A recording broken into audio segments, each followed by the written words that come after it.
Olá! Essa é a nossa aula sobre sistema gastrointestinal e exercício.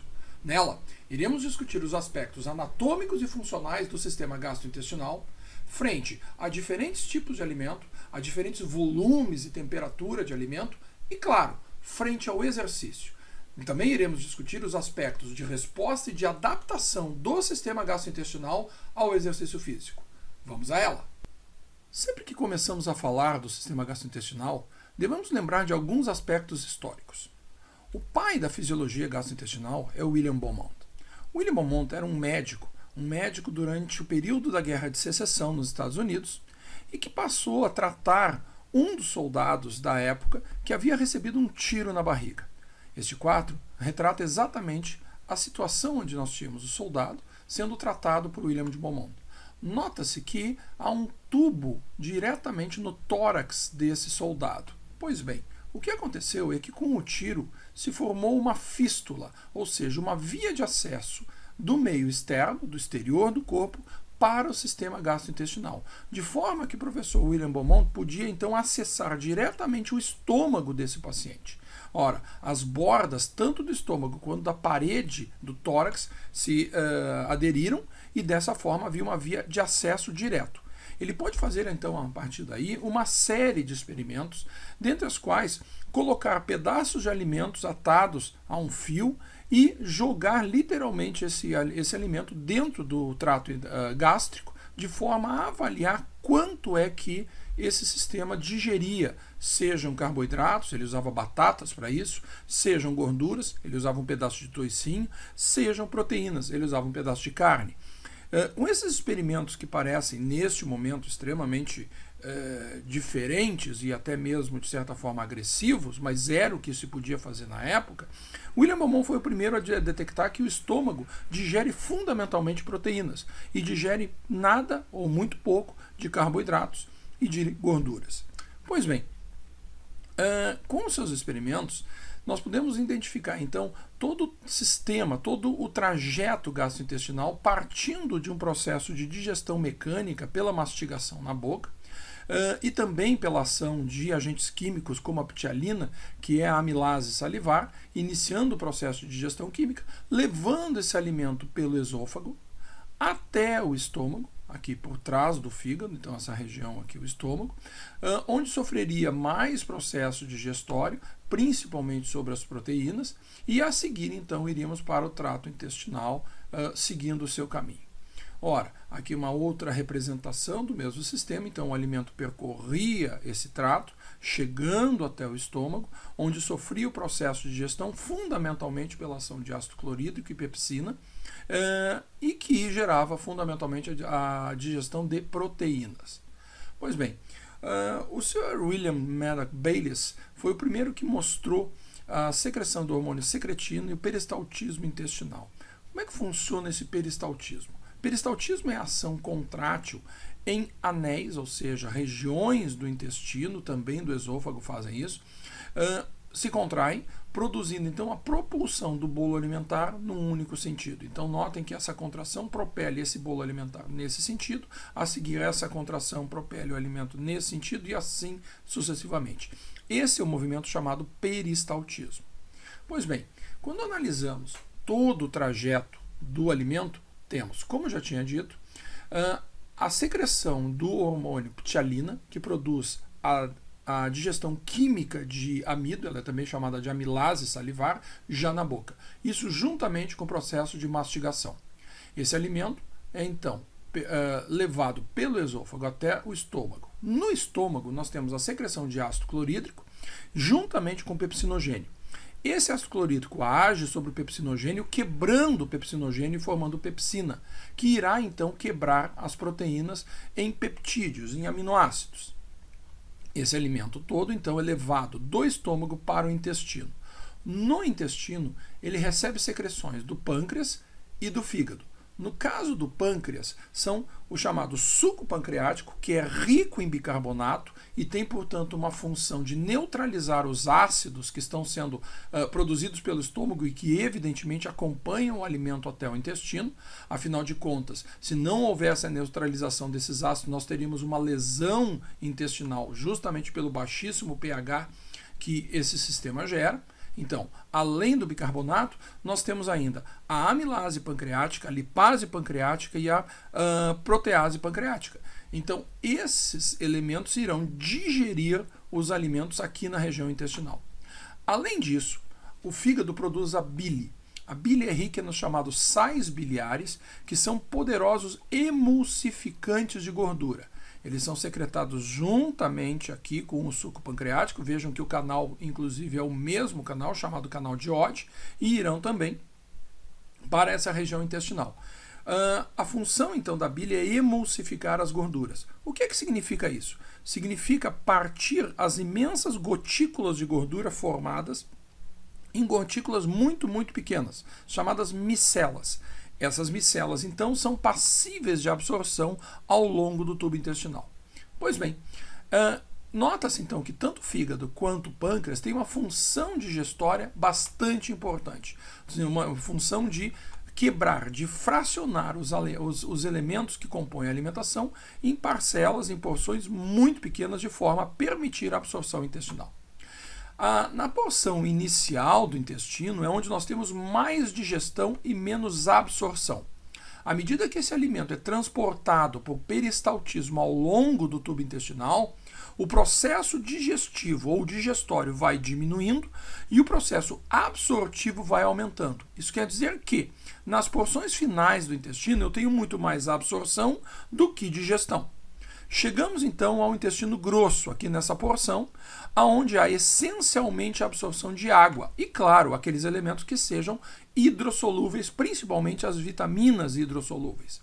Chegando então até a porção final do intestino, onde formamos então aqui a ampola retal, onde se deposita a massa que agora passa a ser chamada de massa fecal.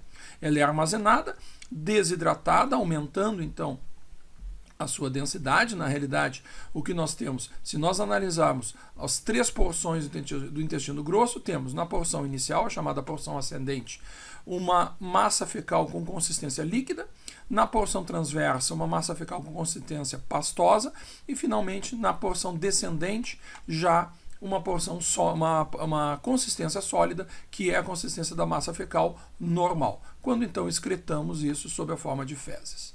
Pois bem, aqui vemos, então, um esquema básico de como esse processo de fracionamento dos alimentos deve ocorrer.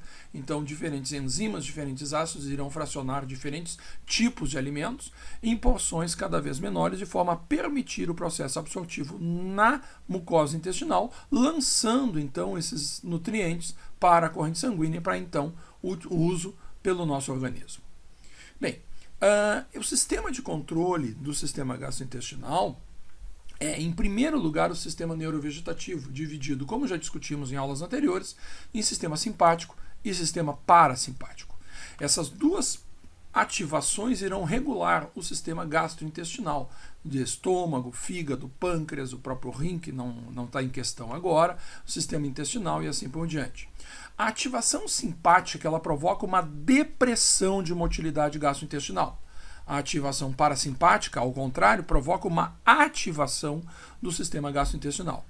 Simplesmente fazendo uma análise rápida nesse momento, ora, em repouso nós temos o quê? Uma maior atividade parasimpática e uma menor atividade simpática.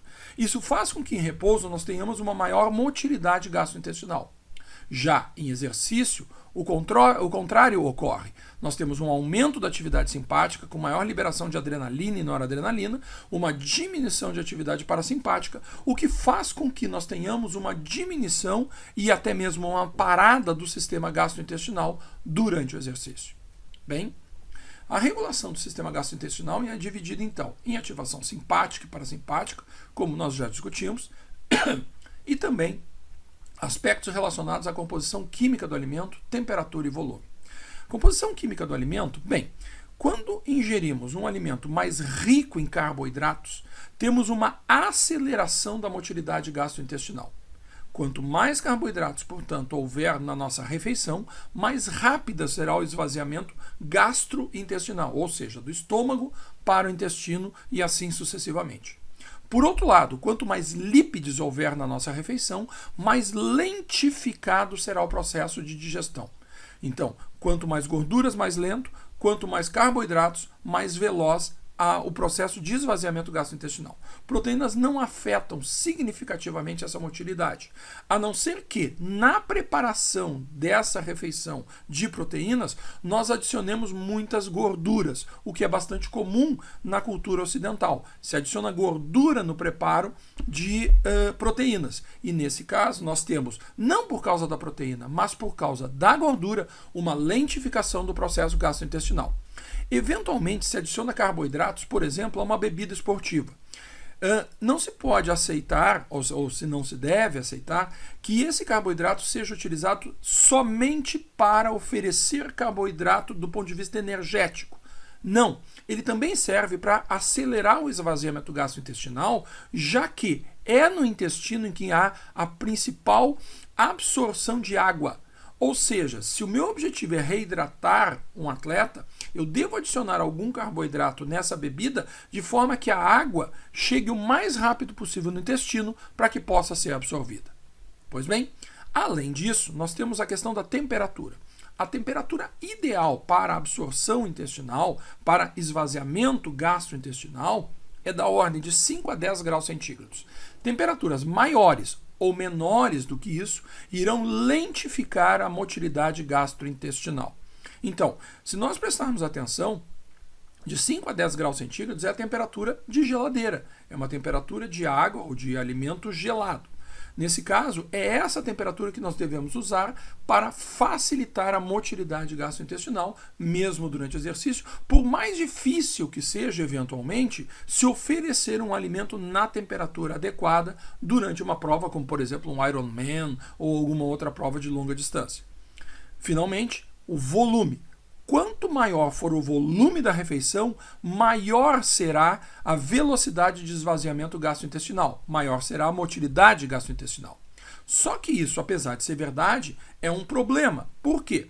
Porque nós não podemos imaginar alguém fazendo ingestas de grandes volumes, volumes de 300, 400, 500 ml, durante um exercício. Em termos de adequação ao exercício, o volume mais adequado fica entre 100 a 150 ml, que, se nós pensarmos bem, é mais ou menos um volume de um meio copo desses que é servido nessas competições de maratona, de triatlon e assim por diante. Então, é um volume pequeno. Por quê? Porque se nós aumentarmos demais esse volume, apesar de sim acelerarmos o esvaziamento gastrointestinal, nós teremos um efeito de enchimento do estômago e uma certa sensação de chacoalhar, de agitar o líquido, o alimento, dentro do estômago durante a execução do exercício, o que não é nem um pouco agradável. Bem, o fluxo sanguíneo esplâncnico, ele diminui desde o início do exercício e diminui até cerca de 50% do normal, do padrão de normalidade, do padrão de repouso. Então existe sim uma diminuição importante de fluxo sanguíneo esplâncnico durante o exercício. E isso, associado à diminuição de motilidade gastrointestinal, pode gerar alterações importantes em termos de controle do sistema gastrointestinal. Bem, mas como temos dados do sistema gastrointestinal durante o exercício? Esse é um dos modelos que é utilizado. Aqui notem que temos um atleta, curiosamente o professor Esker Wilkendrup, um dos grandes especialistas da área, sendo avaliado. Temos aqui então monitorização eletrocardiográfica, temos o sistema de captação de gases para ergospirometria e este tubo que invade o nariz do nosso voluntário. Isso aqui é uma sonda nasogástrica que entra pelo esôfago e vai até o estômago, justamente para que se possa coletar secreções gástricas em diferentes condições, inclusive no exercício.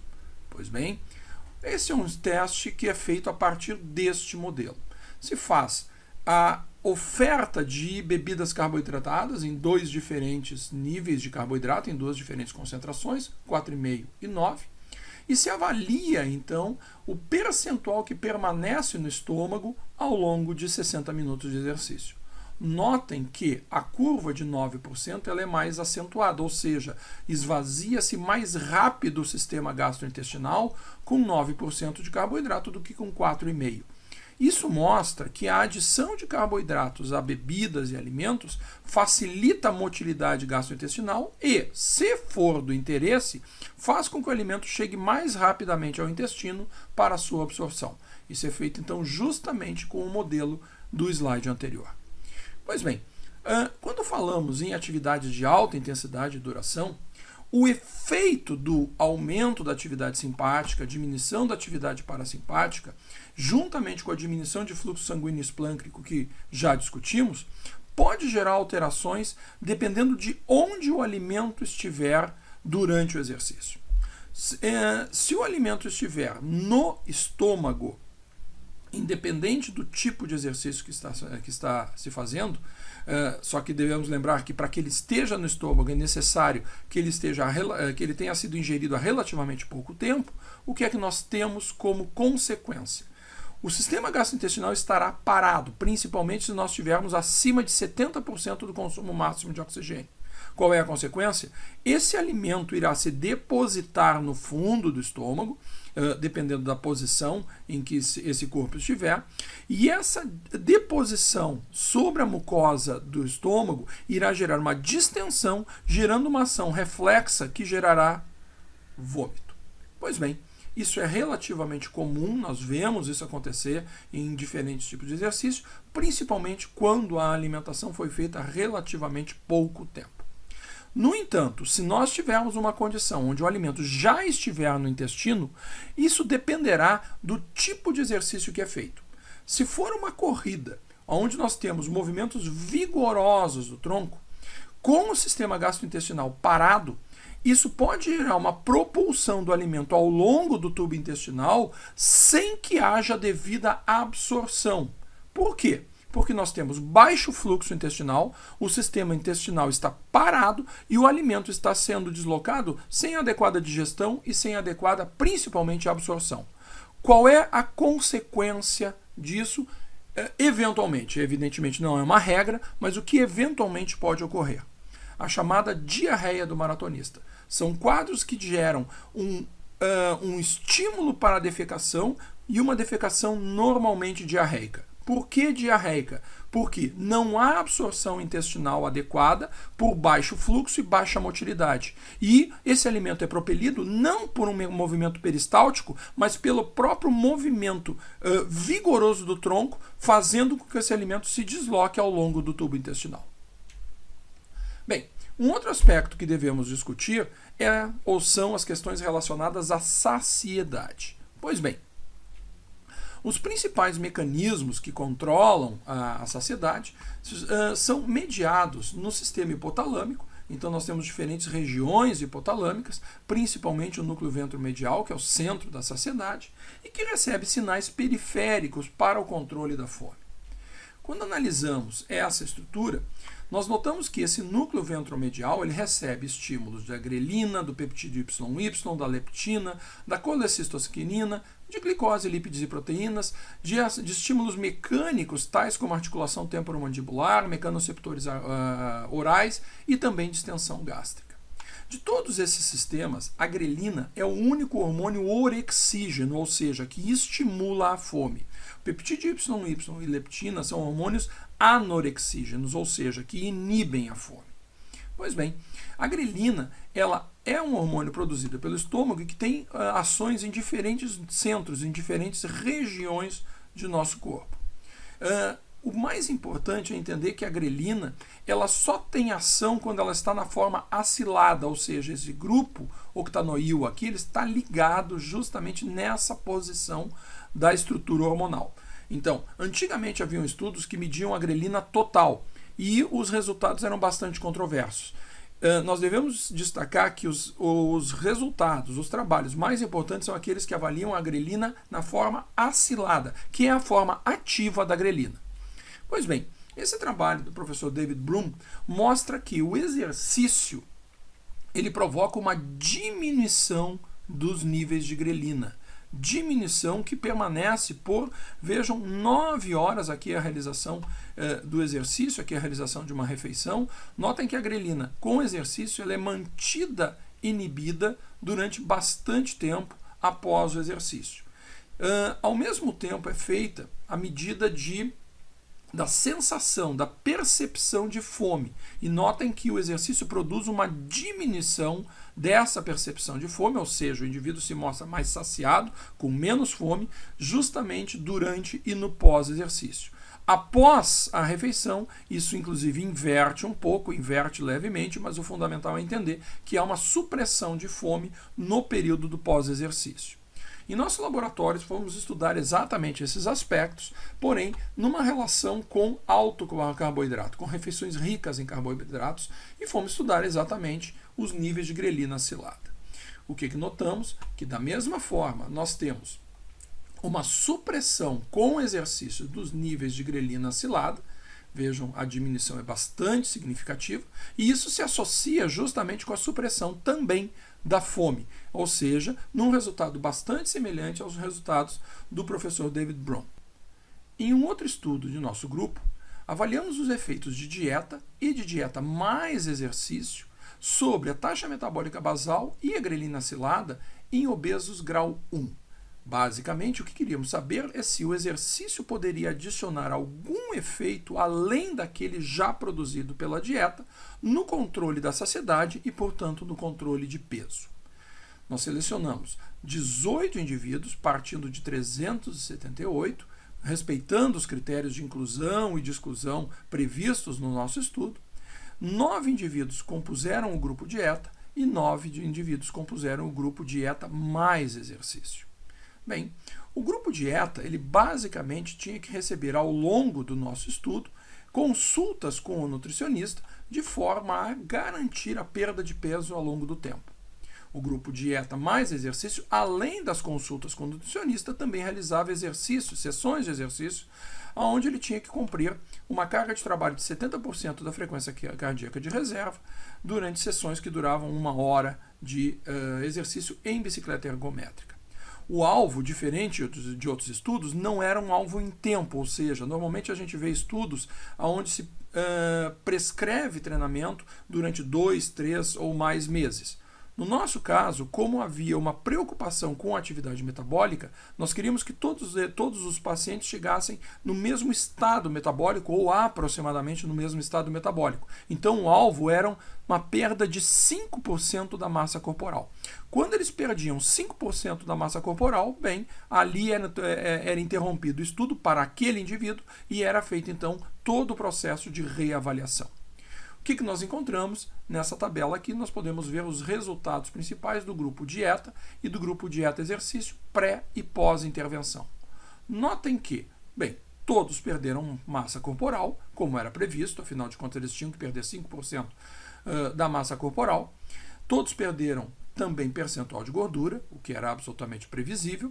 Todos perderam massa de gordura, o que também era barbaramente previsível, mas apenas o grupo dieta perdeu massa livre de gordura, ou seja, perdeu principalmente massa muscular. O grupo exercício não perdeu massa muscular, o que é uma excelente notícia nesse sentido. Do ponto de vista de grelina acilada, notem que o grupo dieta inclusive aumentou, apesar de não ser estatisticamente significativo, mas não mudou, portanto, o nível de grelina acilada. Já o grupo dieta e exercício diminuiu significativamente os níveis de grelina acilada, o que pode indicar que o exercício possa funcionar como um coadjuvante no sentido de se controlar melhor a fome e, portanto, se facilitar o processo de emagrecimento. Além disso, o tempo de intervenção no grupo dieta, ou seja, o tempo para que os pacientes atingissem uma perda de 5%, foi de 85 dias em média, e no grupo dieta mais exercício de 74 dias, ou seja, 11 dias de diferença na velocidade de perda desses 5%, o que é também uma excelente notícia.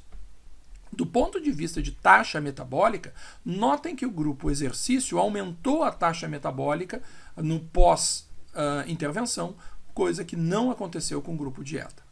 E, finalmente, a grelina, que era o nosso elemento mais importante, ela diminuiu significativamente no grupo dieta mais exercício e não mudou no grupo apenas dieta. Bem, do ponto de vista de adaptações gastrointestinais com o treinamento, o que nós podemos notar? Uma maior motilidade gastrointestinal. Por quê? Porque durante o treinamento, ou em função do treinamento, temos um aumento da atividade parasimpática e de uma diminuição da atividade simpática, justificando uma maior motilidade gastrointestinal. Ora, se temos uma maior motilidade gastrointestinal, temos, consequentemente, um menor tempo de trânsito gastrointestinal. Ou seja, o treinamento físico ele diminui a chance de desenvolvimento de constipação, de prisão de ventre. Além disso, o exercício também produz uma maior secreção de muco, um aumento de irrigação tecidual, o que, em conjunto com a motilidade gastrointestinal, geram uma ação anti-ulcerogênica bastante interessante.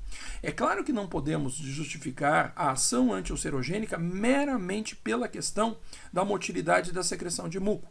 Nós temos que também entender que úlcera gástrica, úlcera intestinal, são doenças que têm relação com aspectos psicossomáticos. Mas, se entendermos que o exercício, além de intervir diretamente no sistema gastrointestinal, também interfere em aspectos psíquicos, diminuindo estresse e outros aspectos, bem, podemos afirmar com bastante tranquilidade a ação anti-ulcerogênica do treinamento físico. Finalmente, um dos aspectos mais atuais no estudo do sistema gastrointestinal diz respeito à microbiota. A microbiota é a população de bactérias que habitam o sistema intestinal e que produzem, então, além de efeitos sobre o processo digestivo, efeitos sobre o metabolismo como um todo.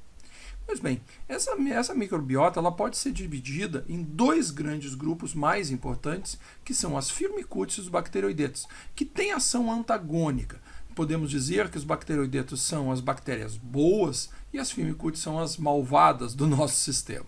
Ora, o que acontece aqui? Quando aumenta em função de estresse, em função de alimentação inadequada, em função de sedentarismo e outros estímulos, quando aumenta o número de firmicutes, a população de firmicutes no sistema intestinal, o que temos é uma diminuição da proteína semelhante à angiopoietina. A angiopoietina, ou na realidade a proteína semelhante à angiopoietina, ela é um inibidor da depuração de triglicerídeos, porque se liga à lipase lipoproteica da parede vascular, bloqueando a hidrólise de substratos. Então, nesse caso, se nós temos, pelo aumento de firmicutes, uma diminuição da proteína relacionada à angiopoietina, nós temos, na realidade, um aumento dessa lipase lipoproteica vascular, o que produz um aumento de triglicerídeos, levando, então, a uma doença cardiometabólica que tem relação, por exemplo, com síndrome metabólica e tantos outros.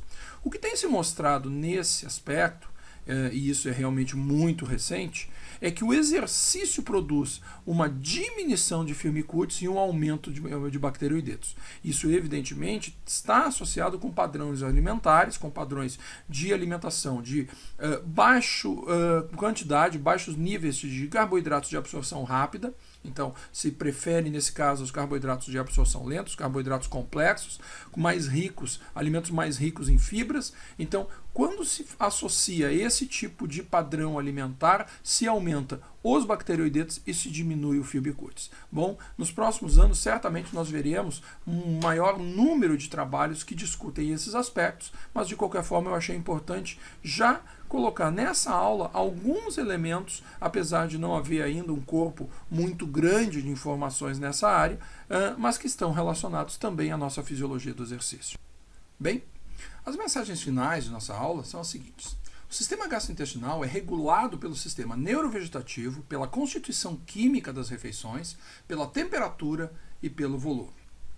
O exercício ele provoca diminuição do fluxo sanguíneo esplâncnico, justamente pelo aumento da atividade simpática, gerando diminuição da motilidade e de secreções gastrointestinais, principalmente a partir de 70% do consumo máximo de oxigênio. Essa diminuição de fluxo sanguíneo esplâncnico e da própria motilidade gastrointestinal pode induzir vômito ou diarreia, a chamada diarreia do maratonista, principalmente em exercícios onde há um impacto do tronco, do corpo como um todo contra o solo, gerando então uma movimentação do bolo alimentar ao longo do sistema intestinal. E finalmente, o exercício provoca diminuição de fome, mediada isso por grelina e outros hormônios, o que pode agir de forma coadjuvante no esquema de tratamento fundamentalmente de obesidade. Bem, Esta foi a nossa aula sobre sistema gastrointestinal e exercício. Espero que tenham gostado. Continue acompanhando o nosso canal.